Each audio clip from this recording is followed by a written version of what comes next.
Ako, ikaw, tayo. Halina't ating balikan ang panahon ng kasaysayan ng wikang pambansa sa pagpapatibay ng Pilipinong identidad. Damin natin ang nakaraan para sa magandang kinabukasan.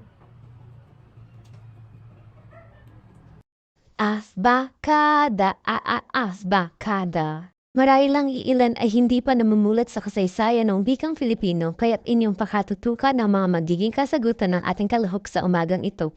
4 na katanungan lamang ang iyong sasaguting patungkol sa ating wikang pambansa. Abakada, handa ka na ba? Handa na po! Para sa unang katanungan sa iyong pagkakaintindi, ano ang Tagalog? Ang Tagalog po ay naging pangunahing wika ng Republikang Pilipinas. Isa po itong partikular na wika na malawakang ginagamit o sinasalita sa Kalakang Maynila, mga karatig lalawigan tulad ng Cavite at Laguna, at etnolinguistikong grupo sa bansa. Sa pagdating po ni Miguel Lopez de Legazpi taong 1565, napansin niya na tila maraming Pilipino ang gumagamit ng Tagalog na naging sanhi upang ito'y kilalanin bilang wikang natural ng Pilipinas.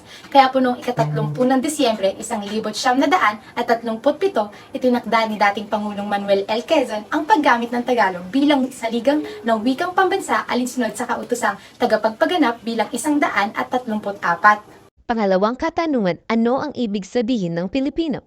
Sa isip po ng nakararami, pag sinabing Pilipino, ito'y bansag lamang sa mga taong mamamayan ng Pilipinas. Sa kabilang banda, ang wikang Pilipino po ay naging wikang nasyonal at opisyal noong 1943 na batay sa wikang Tagalog. Sa bisa ng kautosang pangkagawaran bilang 7 na ipinasa ng dating kalihim ng kagawaran ng edukasyon na si Jose Romero ay nagdeklara ang Pilipino bilang unang tawag sa pambansang wika ng Pilipinas.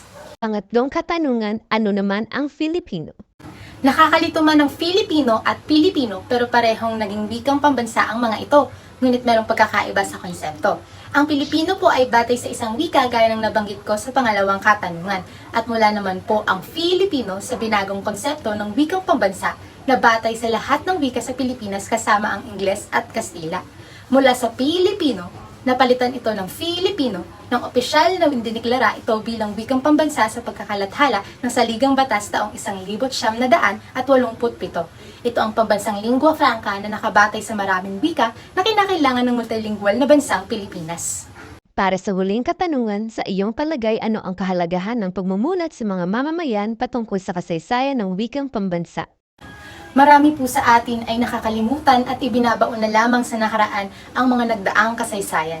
Mahalaga po na ating balik-balikan ang pinagmulan ng ating sariling wika upang lalong mapagtibay ang ating pagkakakilanlan dahil ito'y sumasalamin sa ating pagiging makabansa.